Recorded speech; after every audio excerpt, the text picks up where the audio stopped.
the shakeout, which we saw, the peak of shakeout was mid-March, around 14th of March, Wednesday.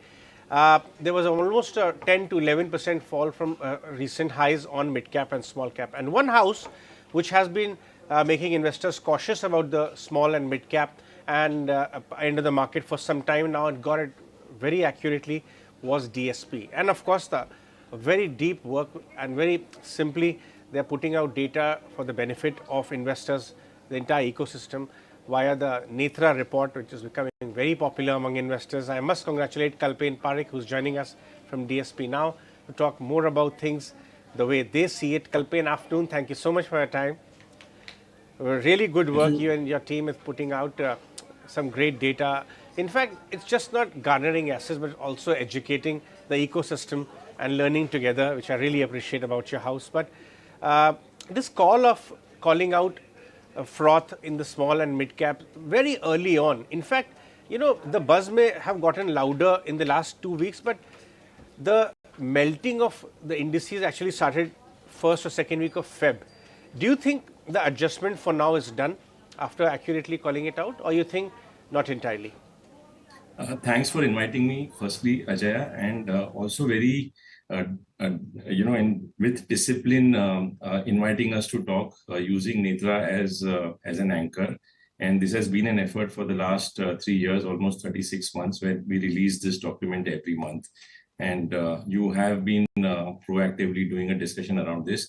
In fact, I don't want to take credit for calling this out, or we at DSP don't want to just take this credit, because we've been saying this, that generally valuations have been stretched in the small and mid cap bucket for the last 9 months or so. So you can even argue that we are 7-8 months late. And the idea is not to time any of these opinions or views, because we believe that we don't have the skill to time, but we can only be observers and look at what data points are telling us, and accordingly then take rational investment decisions. Sometimes we go right, sometimes we go wrong. Sometimes we are early, sometimes we are late.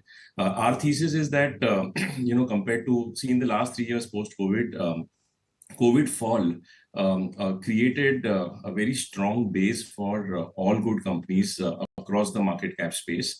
And in this month's Netra, we've highlighted that there have been multi-baggers in all market caps. But primary reason for that was the base was low. So the 2020 base is when markets had fallen by around 40%. And the takeaway or the learning is that when we invest in falling markets, the odds of generating superior returns actually goes up.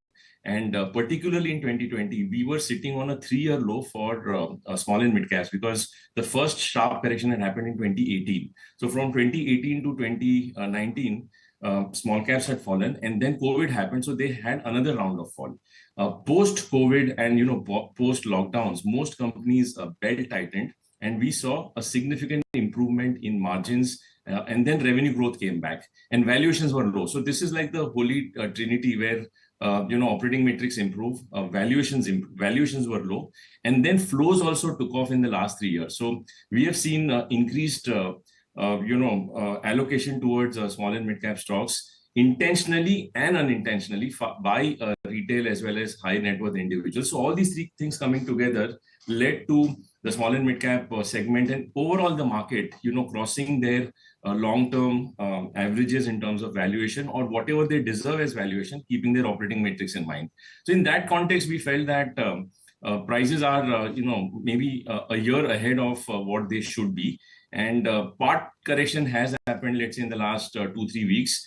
But we do feel that even today, when we look at our portfolios, we would be happy with some more consolidation, either in terms of time, or if there is some more price fall, our conviction to buy the same set of good companies with the next 5-year horizon would go up significantly. But at this point in time, we would still say time to be cautious, time to be more diversified, time to be more asset allocated, rather than chasing only one bucket of the market. Sure. Kalpen, I want to understand the high frequency indicators which your team and you guys are actually reading, because I want to juxtapose exactly how the quality of growth has been and what is happening in the economy on top of what market and earnings are doing. So from that standpoint, we spoke with finance ministry officials recently. They are saying that you may be surprised with the growth on a prolonged basis. Recently, RBI told us Governor himself told us that this year will be 8%, closer to 8%, and next year 7%. So, how are things looking on the macro lens? See, like I said, for the last 2 quarters, what we've been observing is that profit growth rate has been in excess of 15%. A lot of it is courtesy margin expansion. And however, revenue growth has moved to single digit in aggregate across the entire spectrum of 500 companies.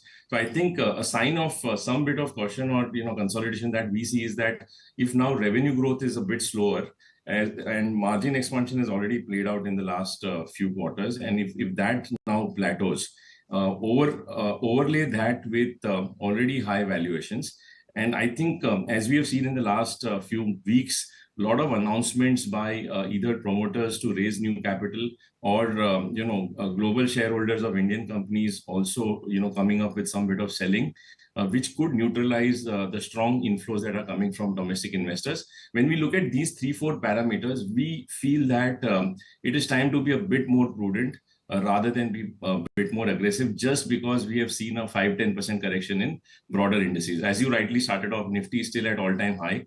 Small and mid-cap indices, after rising by 150-200%, have just given up 5-10%. From that construct, if you look at it, from last 3 weeks, prices are down 10%, but over the last 4 years, prices are up almost 150-200% at an index level. And within that, certain segments and stocks have gone up 200-500%. So I think our sense is that there is a bit of consolidation from a bottom line perspective that is likely to play out in the next few quarters. All right, Kalpen, we'll have to let you go today. If you like this video, then like, share and subscribe to ET Now.